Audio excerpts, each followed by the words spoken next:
Hello guys, welcome back to the lecture. Now in this particular lecture, I'm going to explain about how to create a customer module right now. Okay. So first of all, what we have to do exactly guys, first create the package. First we have to create the package. Then what we have to do, then we have to create the customer module. Okay. So before, without wasting a time, what I'll do exactly guys, let's go for, and I'll create a different folder. Okay. So I will create a different folder. Like first of all, create a folder for your project, right? So just I'm giving it name banking project. Okay, this is called as my banking project. This is my main folder. Okay, so inside of this folder I'm going to create my main package. This is just a, you can say that a root folder or root directory. Okay, so in VS Code I've already created this project. Nothing is there wrong, because I want to save my time as well as your time also guys. That's why I already created this project, but I'll give you a step by step implementation of everything, so don't worry about it. I will give you a step by step implementation of everything. Okay, so just go new window. I want to create a new window. Great. Then from here, open folder. Okay, then in E drive I have a new folder, my banking project. I just want to open this main folder directly because I want to create this project inside this folder. Okay, yes, I trust this author. That's really great. Now if I check, so what is the package name? What is my package name? So I'm creating a replica of my existing project. Okay, so here inside of this main folder I have to create my subfolder. That means I have to create my package. Okay, and my package name is account holder. So I will create folder option, account holder. Okay, this is my main package, and inside this package I will create one module. So customer dot py, this is my module. Okay, every dot py file is my module. Okay, just understand, every dot py file is my module. Now inside of this customer app, what I have to do exactly, I have to create this class. Okay, first of all I have to create this class. I'm just going to create a customer module guys, and I'll show you that what you can do by using the customer module. Okay, and also we will create a main file inside of this, so that I'll show you that how to access this from a main function or from main file. Okay, so without wasting more time. Okay, now this is my static section. I want to create some static variable, account number and customer name. Okay, it is none and it is also none.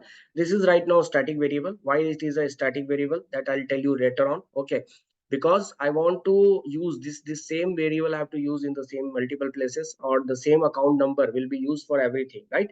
Same account number will be used for, obviously, if you're taking any kind of loan like car loan, home loan, education loan. Same account number will be used for, like, if you are attaching your account with the like demat account. Okay, so also like other, for other services, the same account number will be used. That's why I have taken this account number as a static variable. And customer name also, this customer name will be used for many places. I have taken as a static variable. Okay, now inside of that I want to create my constructor. So first I want to create my constructor, and what is inside of constructor, just have a look guys. Inside of my constructor I have a username, password, customer mobile number, customer mail id, customer id, account type, and customer gender. Okay, here I have a just nothing, that means empty string. Here I have a none value, there is no issue guys. So like as per your requirement you can give a value also, but I'm not using a username password right now, but later on we will use it. Okay, so customer mobile number, customer email id, customer ID, then that means any ID proof, and account type, and customer gender. This is data member. This is your instance variable, guys, and this instance variable we have to use in our project. That's why I have created all the instance variable inside of my constructor, because as you know the concept of constructor, when you create a project, sorry, when you create an object, so at the time of creating an object, constructor will get called automatically. Okay, and the job of constructor to first calculate that how many memory required for your object. So after calculation of this entire instance variable, constructor will create a one separate memory, okay, and then assign the address of that memory to your object. So that's why I've created this constructor. Let's go ahead. Then customer registration, I want to create the customer registration. This is very simple logic, nothing is so hard, okay. So I just want to give you a very simple explanation about it, and you guys can just pause the video. You guys can do the code meanwhile also, okay, because I'm not providing a code. Why I'm not providing code? Have a look, watch this carefully, and write your way, okay.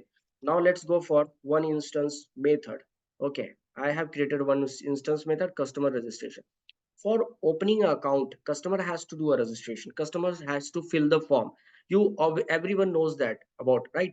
For opening a account in any bank, you must have to fill the form, do a registration. So here what I'm doing exactly, I'll tell you. Customer name, okay. So customer name is what? Here you have a customer name, and this is a static variable, boss. So how do we access a static variable? We can access a static variable by using object and by using class name also, but we can't do a modification or updation by object to the static variable. If you're looking to do a modification to your static variable by using a object, that is not possible in Python, okay. So best option is by using a class name. That means your class name is a bank customer detail. By using this class name, you can access your variable, that means your static variable, and also whatever the modification is required, you can do the modification also. You are free to do that, okay. So I'll go here. What I'm doing exactly, by using my class name, I call the customer name, which is my static variable, and then I call the enter customer name. This is what I'm taking a input, right? Then same customer mobile number, customer email ID, gender, customer ID. Okay. So this is what we are taking input from a user end, guys, and you all are aware from this because I already considered and already before starting this project, I already convey you the message that you guys are already having a knowledge of Python. I'm just making this project that you are already having a knowledge of Python. So how to implement those concepts? Okay. So I've taken the input, and as per the requirement of my input, I have taken the variable's name, okay. And if it is the integer value, then I have to do the typecasting. That's why I put the input function inside an function. Otherwise there is no need. If you are accepting a string value like gender, email ID, or customer name, so by default we know that the input function of your Python by default accept string value only, okay. Then for saving we have to give an option to a customer that while doing a registration, he or she can choose a saving account or current account. As of right now, we are not having any other account, but yeah, I'll give an option that you can choose any account. So I've given a one and two, saving and current. And as per the choice user will enter. Okay, the choice user will enter. Again, choice is integer formats. I do have to do typecasting. Okay, so once I got the input, the choice, I'll just compare this choice with one. If by choice, if user has entered the choice 1, if it is equal to 1, condition will be true, and it will come inside an account type. This is my new instance variable. Inside of this account type, I'm saving a saving account. Okay, I'm just using a saving account, so that's a good thing. And else self dot account type, we are giving a current account. If suppose user has given any other choice, so it will come, or choice 2, so it will come to the current account. Also, don't worry about it, guys, because here if you see, I have done a lot of code, okay. So I'll give you a very step by step implementation and explanation. Everything we will do it, okay. So don't worry about it, that how it is going to be done and how it is going to be happen. So don't worry about it, okay. Then I have to import one module here, which is very much important. This is my predefined module of Python. So from random import, I have to use a star. Okay. So random model, why I have imported a random model? Because I want to generate the account number. After doing this, all the registration part, that means after filling this form, after giving a user input to this requirement, definitely account number should generate automatically, or it should be assigned by the bank administrator, right? But right now I have not designed any bank admin. So as of right now, I just write the logic to generate the account number randomly, okay, just like that. Because obviously, as like a same as like a banking, this is the banking project, the software which is going on in the banks, we could not able to design right now, okay. I'm just giving you the overview, a very simple and overview, that how you can do a basic implementation of all your concept while designing the bank, okay. So by observing the operation of the bank, the observation that operation is going on, like we open the account, we deposit, we withdraw the money. So these are the operations that we understood. Okay. And we are using from last so many years we have been using a banking system, so we understood this part. Okay. And that's why on the basis of that I'm just giving you a dummy idea that how we can do it. Okay. It is not really realistic that automatically account number will be generated by the system. I don't have any idea about banking system, guys, like internal operation. Okay. I know only the external what I see. And same thing also you guys. So randint and randint function I'm using, which is a part of your random module, which I've right now just imported.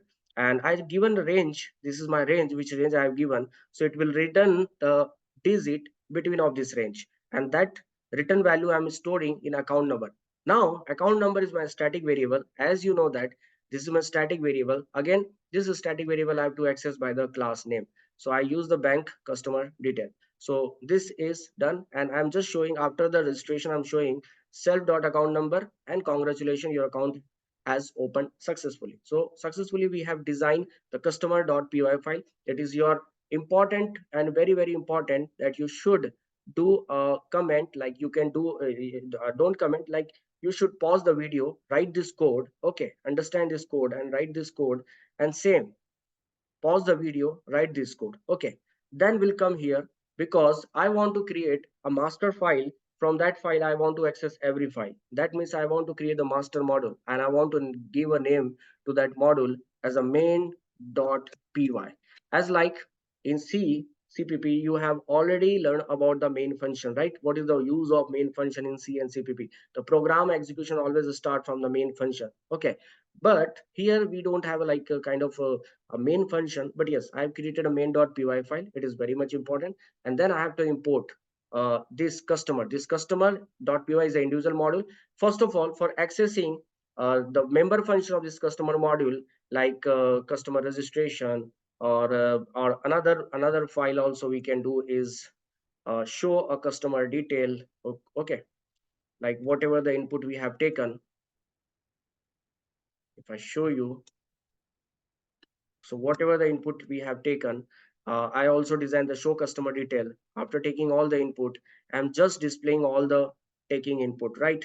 So here again, account number and customer name, both are static variable. That's why these two variable accessed by the class name, and rest of the variable is only possible to access by the self default variable also, right? Mobile number and this. So understand the difference between instance variable and static variable also. This is the concept, and it is very important that you should understand this concept.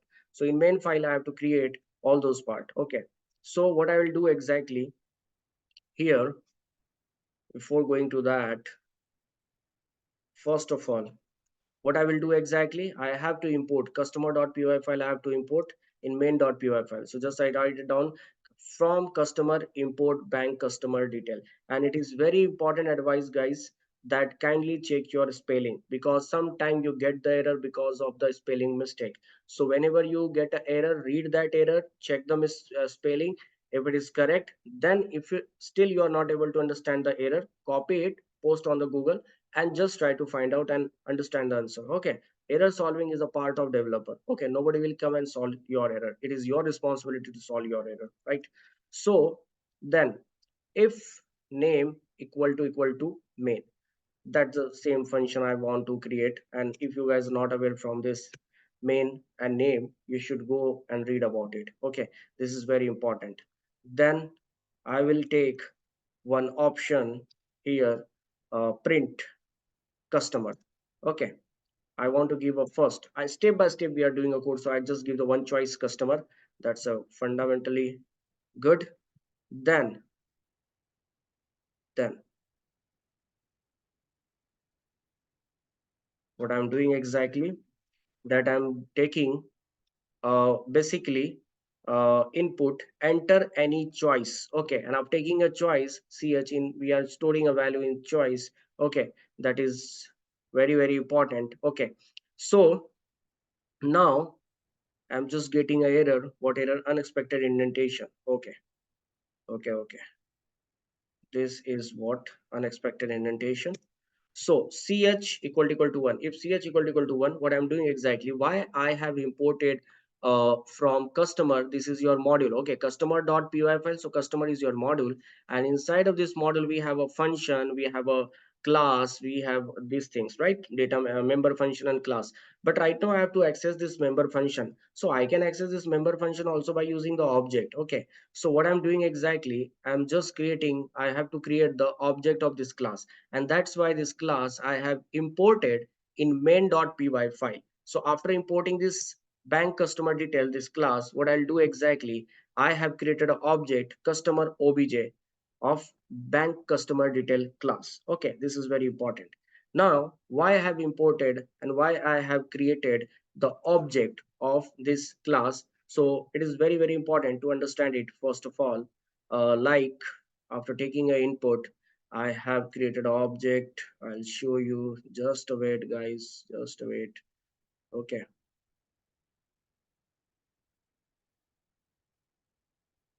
ch equal to 1.